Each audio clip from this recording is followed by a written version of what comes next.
Kia ora guys, welcome to this week's episode of the Wholesome Half Hour. I feel like at this point you should know who I am, but I'm Mackenzie. I'm Saren. Kira, how's it going?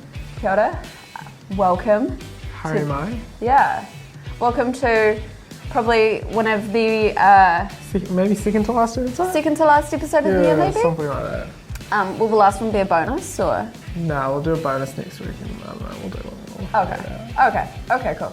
We'll bring out all the stuff. We're probably not allowed to drink champagne, but we'll do something celebratory to finish the year off. Cool. Just drink stupid amount of kombucha until it does the same thing. Kombucha, yeah. Actually, funny story. One of my friends saw someone bring kombucha into a university exam. Bring kombucha in? Yeah. What's wrong with that? Brown bottle. Okay, a few things. A, brown bottle. What's wrong with the brown bottle? It has to be clear bottle. Oh, okay. Yeah, of but course. no labels. Yeah. So that was straight one. And then only clear, the term the university uses is only clear liquids are allowed. Which is an interesting choice of There were many clear liquids in the That kombucha is not a clear liquid. Yeah, okay, yeah, you got a point. But they probably also just don't care. So if you want to try bring kombucha to the exam, I wish you luck. Yeah. I'm not sure if I advise it. Maybe coffee's advisable, I don't know. I always have a short break before my exams. I'm not even making this up, this is like 100% true. Yeah, no, I know it would be. I don't know, I don't get too worried about that kind of thing. Like I don't have like a ritual before I go into exams or anything like that. I have a ritual. You need to make sure you pee, that's very important. Oh, yeah, but It's extremely important. Well, it's important to me that I pee 3 regularly, times. like no matter what I've got on my day. So I'm glad to hear that. yeah, you know, Glad to hear you have your healthy habits, sus. healthy bladder, healthy habits, healthy life. On that really informative and great note, what we thought we would discuss today in this week's episode is coping with high levels of stress. So we talk about stress, motivation and procrastination, all this kind of stuff all the time. But like when this episode is going to be released, I think most of the people watching will be going through probably one of the most like stressful times of the year. And so I thought what would be good is for us to actually discuss not only like coping with stress, but like coping with like high levels of stress, not just like, you know, oh, I have a couple internals due and I'm like stressed, like oh my God, I've got 2 exams in one day and then I've got one the next day as well, like kinds of stress. You know how I cope with stress? How? Roller Coaster Tycoon Touch. Great game. Yeah, he's big on Roller Coaster Tycoon Touch. I think I'm up to level 28 or 29 now. You're what's the word? No, I've forgotten the word. No, ignore it. It's clearly not important. Was I going to say a tycoon? Because if so, that's very embarrassing. That might have been the word I was looking for. Damn it. Great game. Great way to procrastinate studying for exams. Yeah, that's not what we're suggesting Maybe today. You should download it after you finish. Okay, there we go. All right. Wholesome. Because I think there is a level of stress that people hit, and once you kind of like go over that threshold, it does become very rapidly. It becomes much harder and harder to handle. Do anything. Yeah. And I think when our brains are so stressed, they kind of just put the brakes on absolutely everything. And you know, if you're really stressed about your study, you might find that even if you do have the time to do these things, you might be finding that like a lot of the stuff in your everyday life is harder as well. You know, whether that be like sticking to your gym routine or, you know, making sure that you're keeping good eating habits or something like that. I think we kind of get this tunnel vision when we're really stressed about things, and we just fixate on this one thing that's like causing a lot of stress for us, and we sometimes struggle to sort of pull our focus back. Continue. We struggle to take a step back and see the bigger picture. We're so caught up in this like one big pain point that it becomes very difficult. Yeah, and it can especially around this time of year, you know, you've got all your exams. You may not be as prepared for some of your exams as you expected you may be. Yeah. It's very easy to get into that zone, and if you can't get out of that zone, it can be quite counterintuitive, and it can make the whole exam period much harder than it needs to be. Yeah, yeah. And I think we'll probably do like a few pieces of advice about like how we sort of handle that kind of thing, because I feel like you and I are the type of people that run at pretty high stress, even at the best of times. Yeah. Like our base level is not healthy, but that's fine. I think one of the biggest things, and I've definitely learned this the hard way this year, is the benefits of actually just stopping. Yeah. And I don't mean stopping as in like don't do your study anymore, or you know, don't do this, that, or the other, but stopping in the sense that you are consciously taking time to reevaluate, assess the situation, figure out what you can do about it, what you can't control, and trying to work towards your goals in a more productive way, or in a more self-reflective way, I should say. I think when we get stressed, and especially with exams, it's like, you know, we don't decide when we hand this in. You turn up on the day and you do it. And so because there's like this like deadline kind of D-Day to it, it's very easy to get into this mindset of, well, I just have to keep working now, keep going, because it's almost going to be over. Mm-hmm. But it's like if you keep pushing yourself, if you keep poking at this open wound, it ultimately makes it worse. And it may have been before exams finished, which is a big problem. Exactly. And because exam season is a long haul. You know, it's a marathon, not a sprint. And if you're going to be running at like top speed the entire way, you are going to burn out midway through, and you're not going to be able to make it throughout to the end of the exams and stuff like that. I think that is probably one of my first pieces of advice, is stopping and reevaluating, asking yourself, you know, why am I stressed? What specifically am I stressed about? I think it's really useless to just say, oh, I'm stressed about exams. Yeah, that's not specific enough. That's not specific enough. What about the exams is stressing you out? Because there are a million different reasons why that could be the case. And because of that, there's a million different ways that you could go about making it better. Like one example of this might be something like, oh, I'm really stressed about exams because I am really prone to mind blanks when I get into the exam. In that case, you know, you look at it, say, well, what can I do about this? Well, I can't control what happens in the exam, but I can control the study that I do towards the exam. Yeah. Your preparation. And so it's targeting, you know, maybe you're not doing just like a lot of general study now. Maybe what you're doing is practicing a lot of that retrieval, practicing a lot of that, like, what's all your quotes on the cuff right now. Yeah, and doing some practice exams under exam conditions, so you know that, well, if you didn't handle the practice exam well, it's unrealistic to expect that you'll handle the actual exam well, right? Exactly. And ultimately what you're doing here is just catering your study to your biggest weakness. And I think that's another thing that people shy away from doing, particularly at first, because we're not good at it. Yeah. We don't like to do things that we're not good at. This is why I haven't gone to the gym in like a year. Love that for me. Moving on. But there's always that when you first start out, excuse me, what are you doing? No. What are you doing? No. All right. Continue talking. All right. I'm not here. All right. I would. No. Kidding.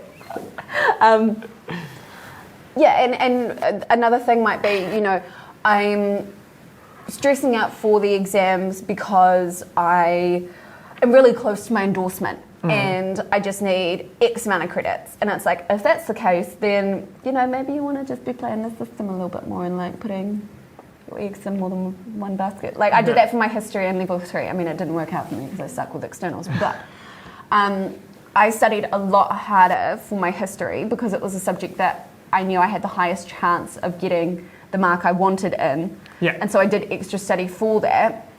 Not that I didn't do study for my other things, but it was just I focused on that a little bit more. Like it's a strategic decision, you know.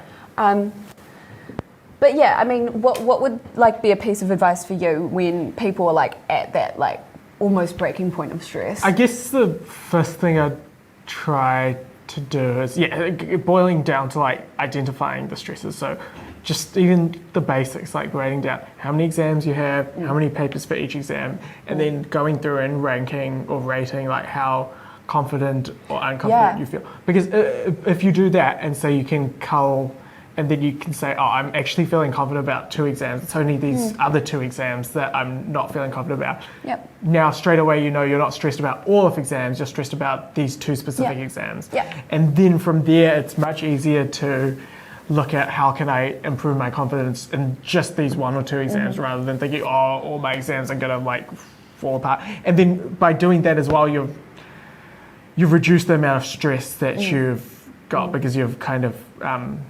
what's the word?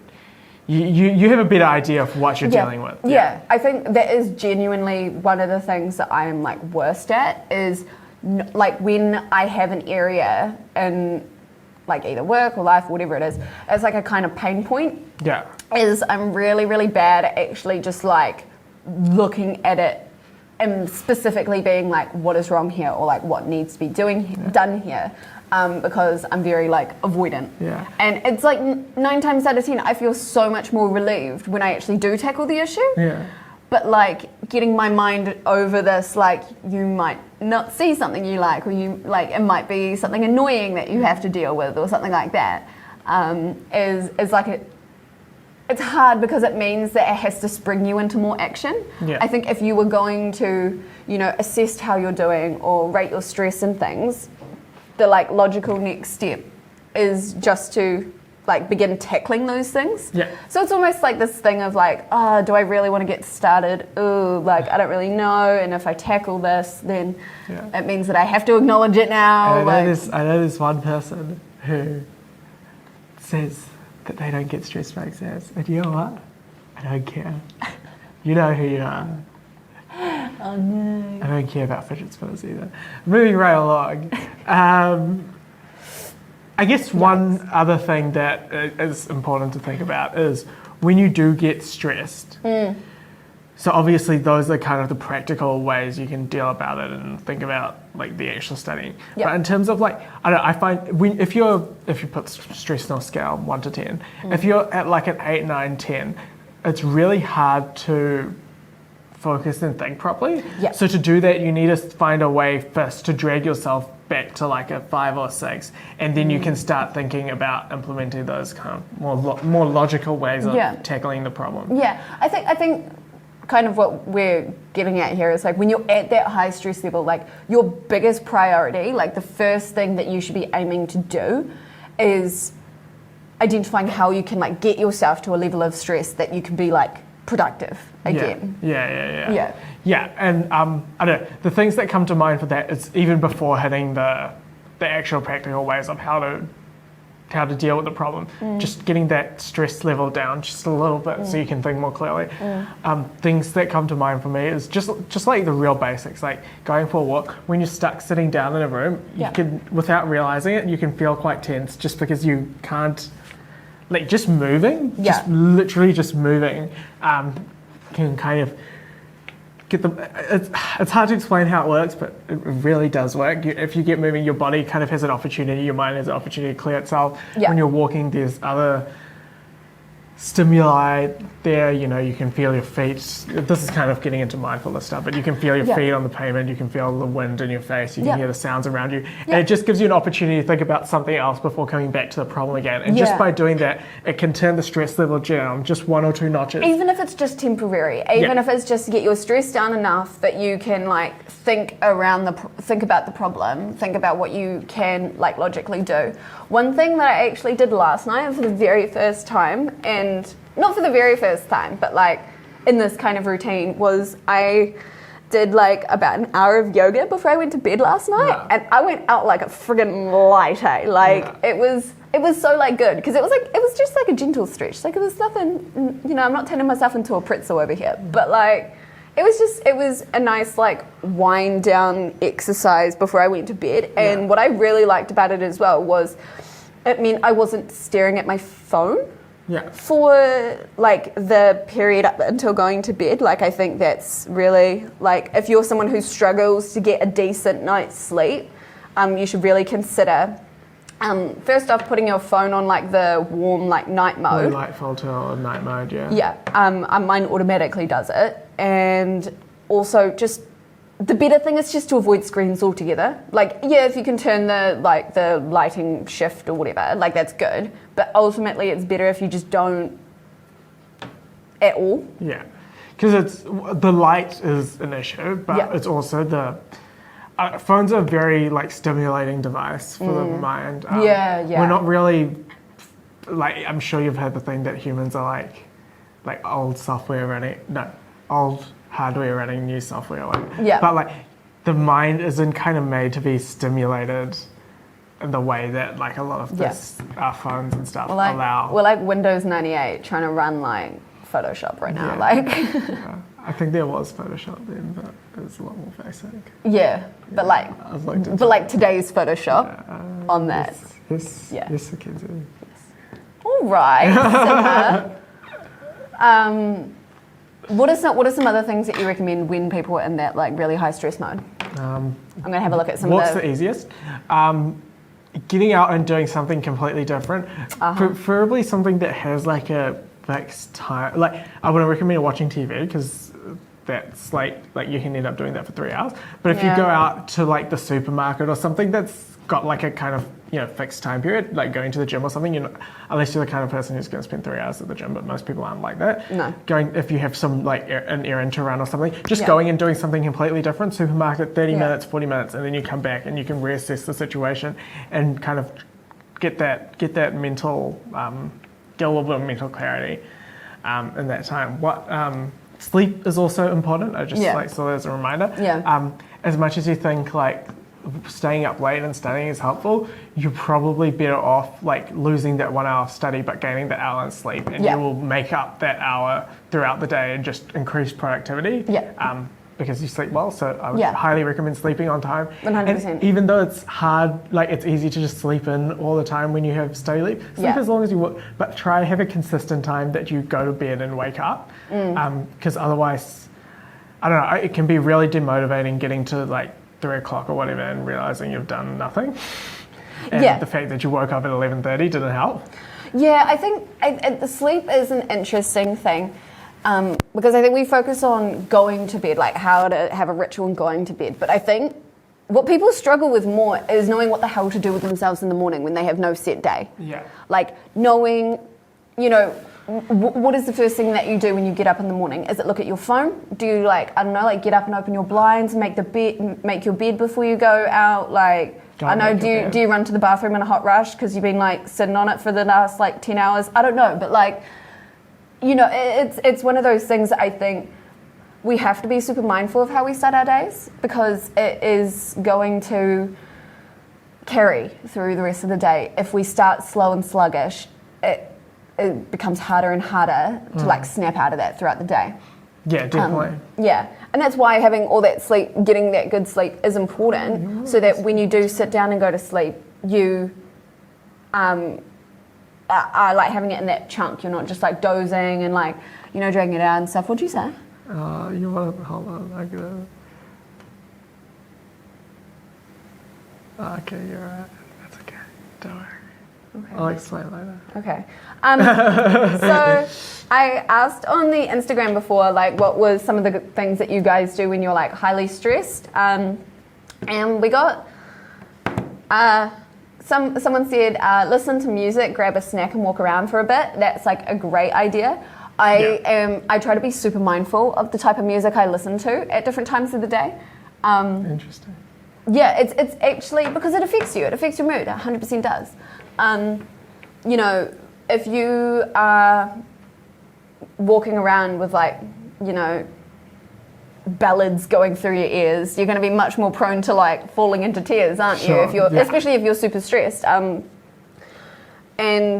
when I don't really know what I want to listen to, but I want to listen to something, I'll just like slap on like a lo-fi thing, because that's always a people pleaser. But I find it doesn't like affect my emotions too much. It just sort of keeps me like neutral. Yeah. Also, be mindful, like, listening to the genre of music that you actually like is a really good de-stressor. So anyone who says that like heavy metal music and stuff is like makes you stress, like they're full of it, by the way. The actual thing that's going on is if you listen to a genre of music that you don't like and you're stressed out, it Yeah. pisses you off even more, basically. Yeah, right. I don't know if you can bleep that or not. But. Yeah. And so what's actually happening there is you're not aggravated by listening to that kind of music, you're aggravated by listening to a type of music that you don't like. Because I like helped do an experiment in this for uni, like obviously it had already been done before, we were just kind of like replicating it. Love a lab experiment. Yeah, love a lab experiment. And I had to listen to jazz and I was genuinely like so irritated by the end of it because it was like it wasn't good jazz though. Like I'm not mad at jazz. It sounded like I was on hold at like a really bad company who like had like an old stereo playing it into the phone. Like that's what it sounded like. It was awful. I hated it. It genuinely irritated me to listen to I'll it be through sure to the to end. replace all the lo-fi streams with something like that, just for you. I'll pipe it into your house. The devil works hard, but you work harder. Yeah, that's my goal in life. Excuse me. A lot of people just said eat. That's good to an extent. Don't overload on sugar, like, because you're just going to crash and feel awful later. The only thing you have to be mindful about is eating. As we said, eating affects like your mind and your mood. Yeah. So if you eat things that will make your mind kind of run slower, that's probably not like counterproductive. So yes, but tread carefully. Yes. Yeah. 100%. Baths, amazing, 10 out of 10. Anime, amazing, 10 out of 10. I heard at a work thing on the weekend, and I heard two people across the table talking about anime, and I was like, I'm not gonna like get into this conversation because one guy's like, do you know what Cowboy Bebop is? And the other dude was like, nah. And I was like sitting there like, I do. Like talking to someone else, and that's fine. It's okay if you don't. Yeah, it's okay if you don't. You don't need to know what Cowboy Bebop is. People. So interesting that you feel that you can speak to me in this manner.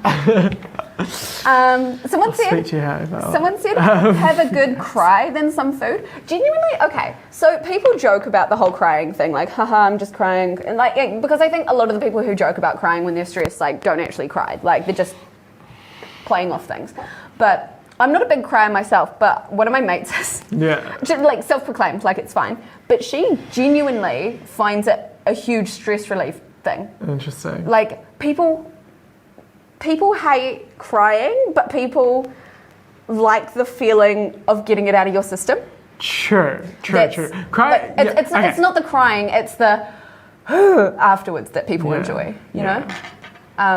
So like, it's kind of a form of stress release. I mean, hopefully you're not at the point of genuinely crying, but I think moral of the story is, if you're really stressed and you want to have a cry, like, you have a cry. Like, I don't care who's watching this and who you are. Like, you know, just get it out of your system if you have to. You know, do what you got to do.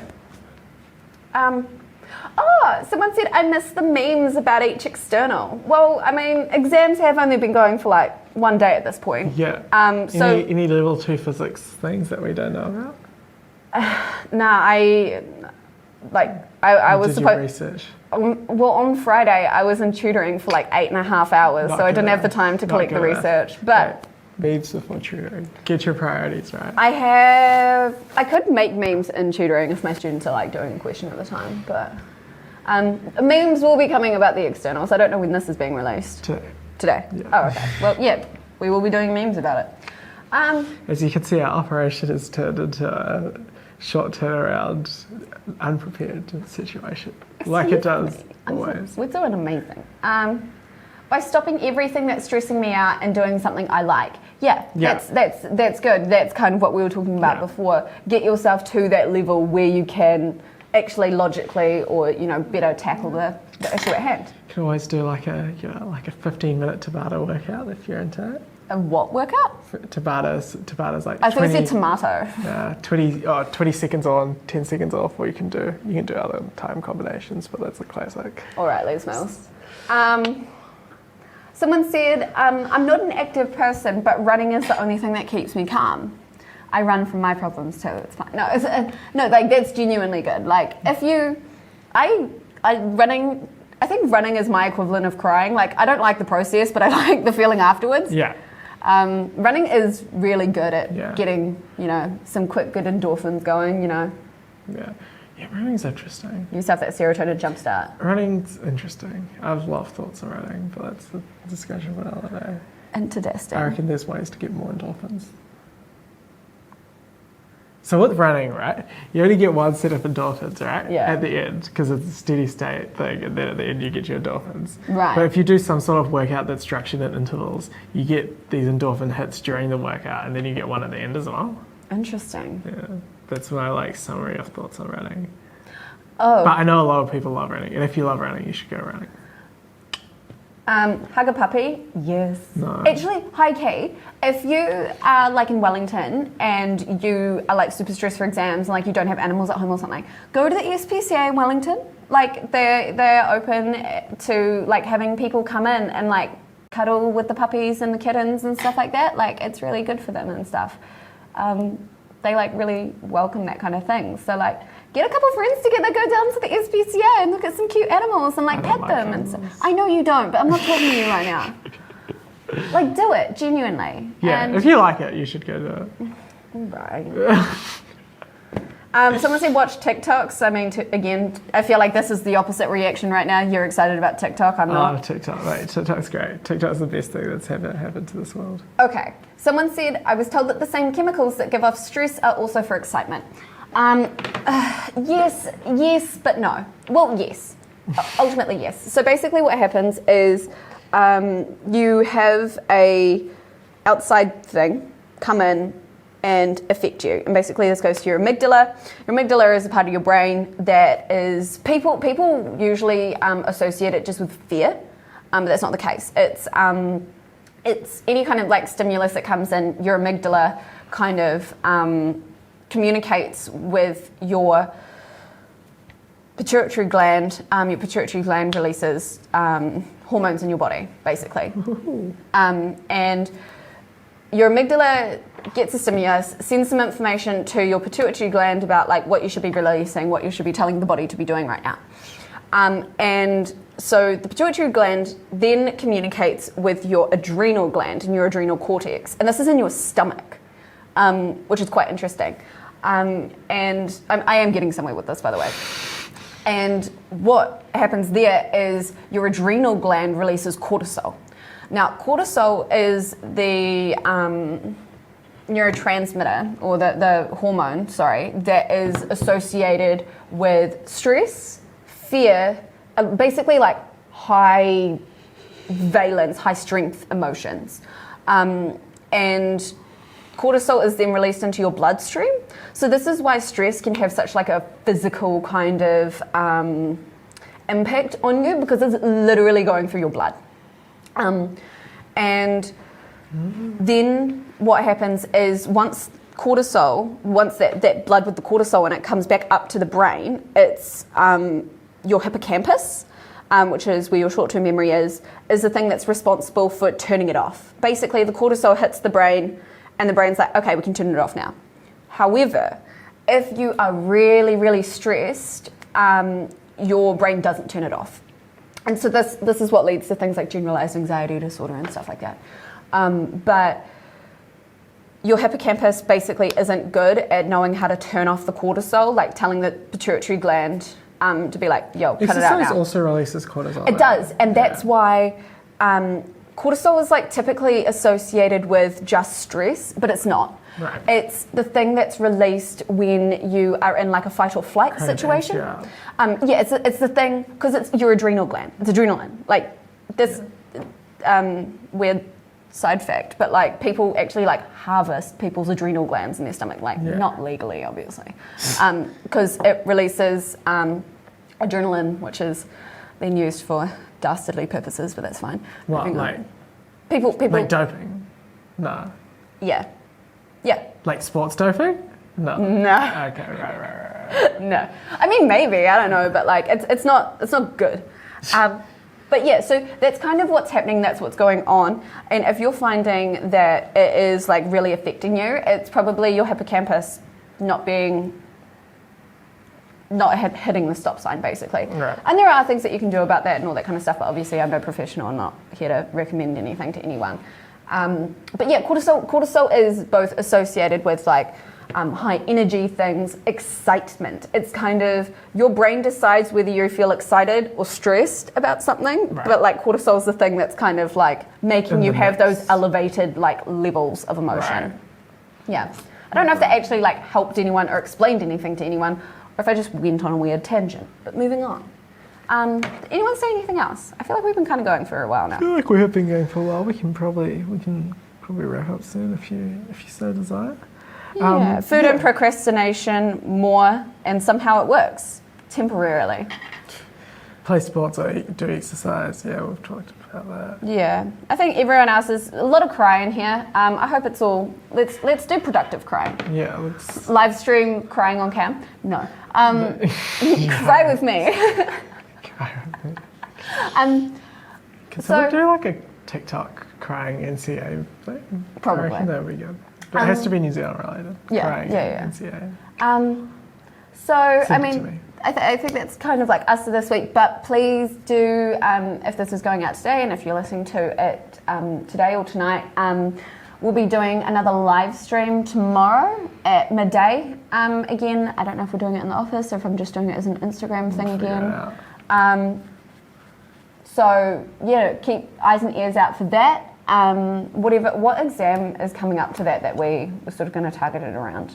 I don't know how exams work, you know. Exams are just social constructs, you know. I don't believe in any of these. I don't believe in Any exams. of these things, yeah. You just gotta chill out sometimes. Take it easy.